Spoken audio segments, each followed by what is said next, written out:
So we're back in Cathedral Ward yet again. I think this is the last time that we really spend any good amount of time in Cathedral Ward. After this, other areas of the game. But Cathedral Ward is such a nice little hub at the beginning. I kill this guy basically just to test my L2 button again. And where we had to die to go to Hypogean Jail, this guy took my echoes. But we did not die in the jail. So I want those echoes back. Still on the fence about whether or not this counts still as a no-death run. I'm sticking with it. I'm sticking with saying that it is. But that's okay if you disagree.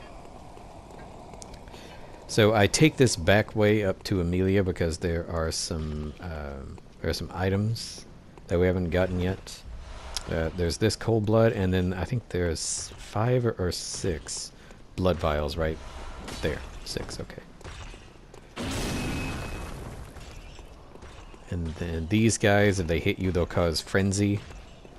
But you can just run past them, and then as long as you're in this door opening animation, they won't hit you.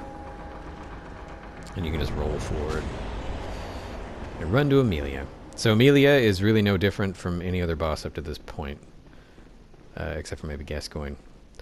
Beast Blood Pellet and some fire paper. And the strategy for Amelia is similar to the strategy for Parle. It's actually pretty much the fucking same. Good tea. So we R1, L1, the left arm, and then you just do the same all the way around. Now Amelia is a little weird. Her hitbox, you'll see it. I take some damage right there just from her jumping back. So if you're going after a no-hit run, clearly I'm not, but if you want to, be aware that her hitbox is a little wonky. And it can do that, and that's damage. That is a hit. So it's best to fight her faster than what I just did. Rather than dick about behind her, you want to just keep it going. R1, L1, L1, R1, L1, L1, managing your stamina, and you can win that fight way faster than I just did. To keep her from scooting back and sort of bumping you with that god tier fucking hitbox. So here I'm just running to the next area. We're running to Forbidden Woods. We're not gonna run. I'm not gonna run the woods. I'm gonna run straight to the shortcut, or well the back way, I guess you could say, to Central Yarnum, to go to Yosefka's clinic to get the Cainhurst summons.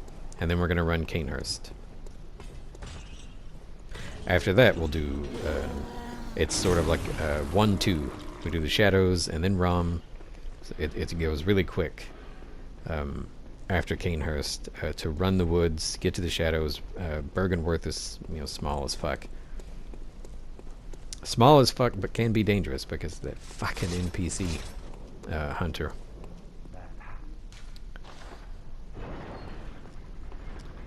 Yeah, Forbidden Woods is probably, it's very much a labyrinth. New players coming to the game might find it to be really irritating. When I first ran the game and I got to Forbidden Woods, it was probably the area, along with the Shadows, that I could not wrap my head around the best way to go about running the area and dealing with the Shadows. I've since sort of, figured it out for myself, the way that I like to run the area in the most efficient way, the way that I like to deal with the Shadows. But I can understand how a new player on like their first run might just be a bit lost. I don't know that the area is the most well-designed area in the Soulsborne universe, but You know, it does sort of fit the theme, I guess, maybe. Like, there are all these sort of snakes and things are very serpentine, and it's sort of very like a twisting labyrinth. So it makes sense, I guess. Maybe thematically or aesthetically, but doesn't mean I have to fucking like it. Plus, these kinds of areas in Soulsborne have just always been notoriously just sort of, why the fuck are you doing this to me? You know, I would say Nightmare Frontier, though, is probably the worst area in the game. That's the area that calls back, what, fucking Valley of Defilement. 5-2! 5-2. Fuck you, man. Yeah. Earthen Peak. What was it in Dark Souls 1? What was it? I can't remember the name of the area with the Gaping Dragon and the basilisks, you know, that cause curse. That fucking area. All the more reason to get the master key at the beginning of the game, right? Just avoid that fucking area completely, right?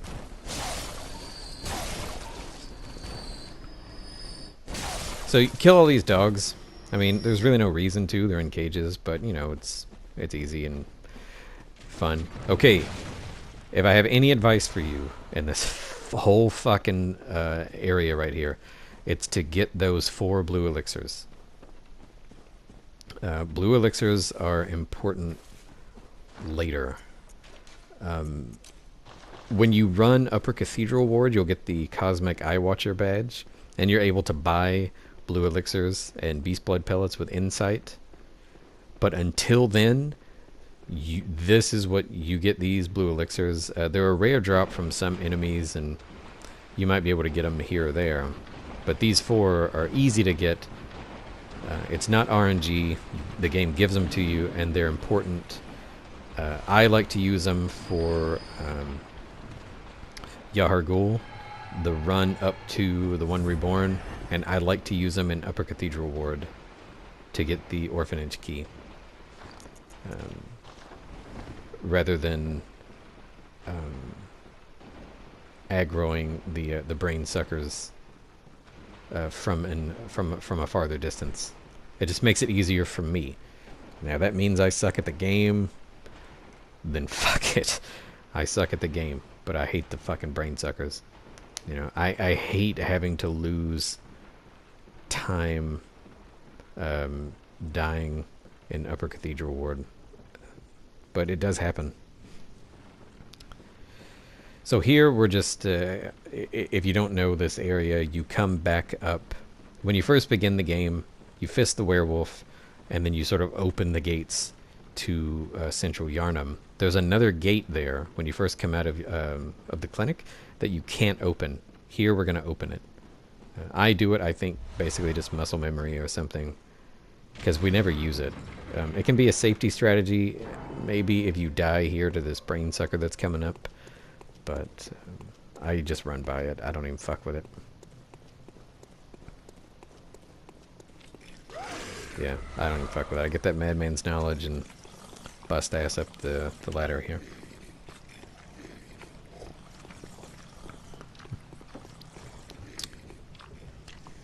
So I just run by these crows, and then we enter Yosefka's clinic. There's a whole bunch of lore here to Yosefka's clinic and why there's a little alien over here. I recommend reading up on it. It's really fascinating. Now, I could have gone left, and you actually go see who I think is the imposter Yosefka. But she is a ridiculously hard NPC fight. Like, really fucking hard. So it's best just to avoid that and come back to this area after Rom, when you find her up on the table in sort of an odd position, either trying to push a baby out or do something. I don't know. If you go watch D-Mod's videos, he says giving birth to fucking insanity. So we're gonna go with that. We're gonna let D-Mod have that one. Giving birth to fucking insanity. Since we beat Amelia,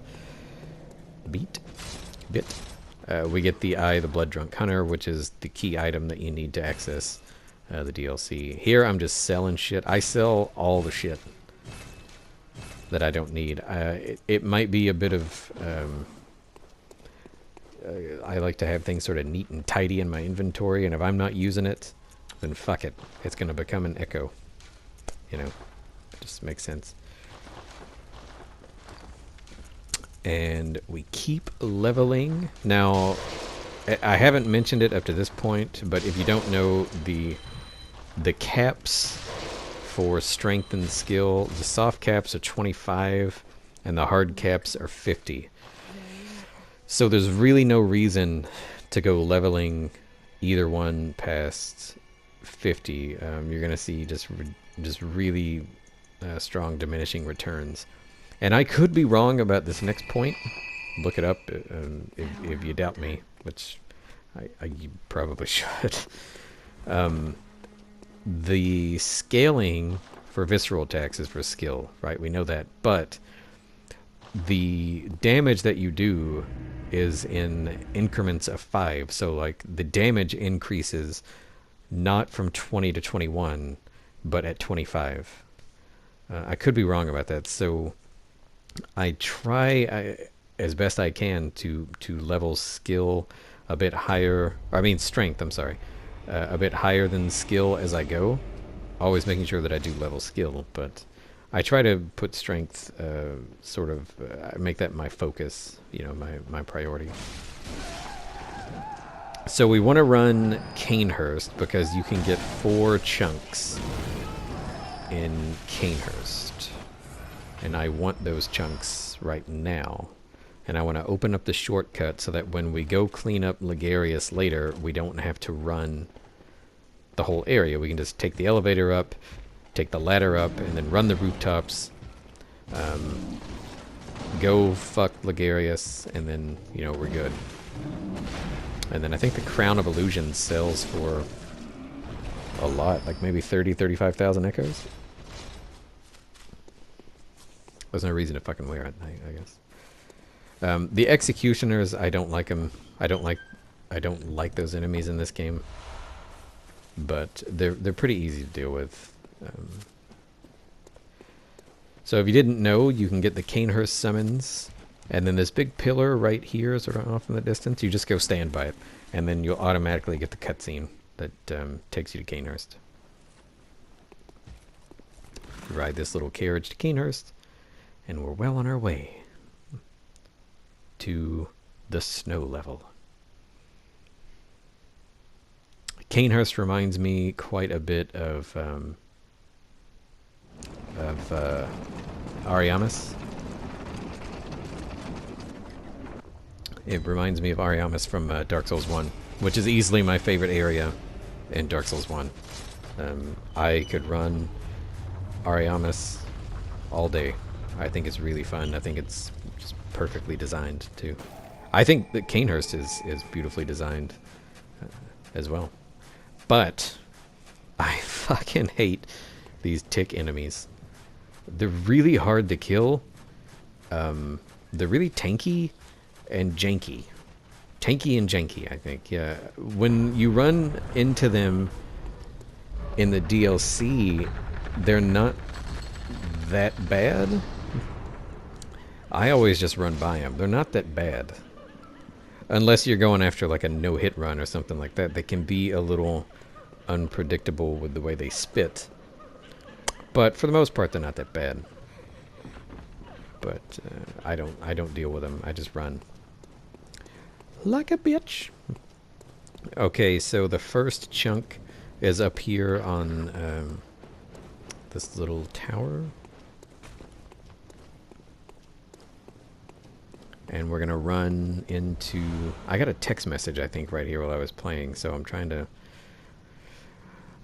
to fumble thumbs my phone and the game, and it doesn't really work. So that's how that goes. So here we run into the gargoyle enemies. They're pretty easy to deal with. The only time they're really a pain is when they grab you, when they do that. But other than that, it's fine. I love shooting this little guy. Watch. Suck it.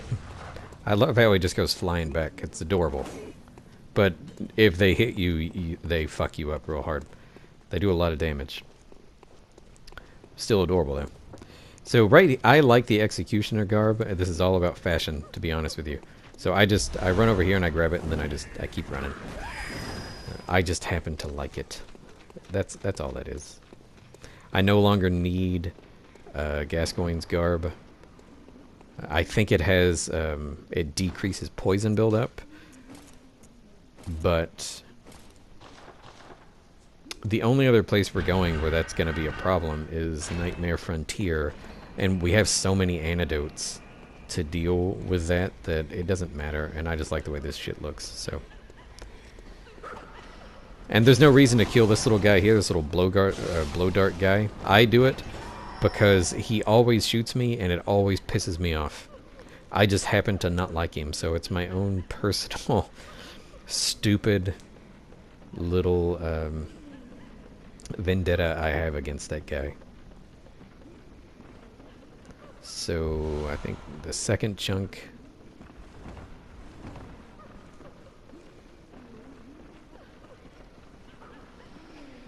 Yeah. Now I skip something right here. Hang on. Okay, we get the bullets. So there is a room right to the left that I skip right there. But it has some pretty cool items in it if you want to go in there and get them. I don't. So I don't think that's where the Evelyn is. I think that is in this room. I could be wrong about that though, but I think the knight attire is in there, and the knight attire, if you're into fashion at all, is pretty tight. But I like this garb. I like this one. I still keep the hat though for the increased beasthood, because that's important for dealing with the bosses. So over here is a Wandering Nightmare with the remaining chunk or chunks. I think 2. I could be wrong. Yeah, 2. So we got 4 chunks from Cainhurst. We can jump back to the Dream, level up our weapon to a +7, and now we're ready for the Shadows and Rom.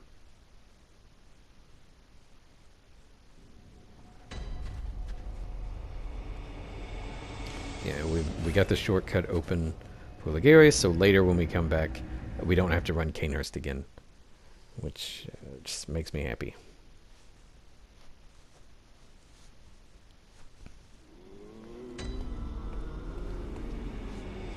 So I think I go up and level. Yeah, I just go up and fortify the weapon. Yeah, I'm checking my gems because I couldn't remember if I picked up a new gem or not. I'm fairly certain I knew I didn't, but... And here I'm just dicking about. I was thinking about buying more bolt paper to get my insight down to 0, but later I want to buy something. I want to use my insight for other things. So I'm going to keep my insight probably a bit too high for now. And then after Rom, I think it's after Rom, yeah. After Rom and before the One Reborn, I think we start spinning. So next is the run to the Shadows and the run to Rom.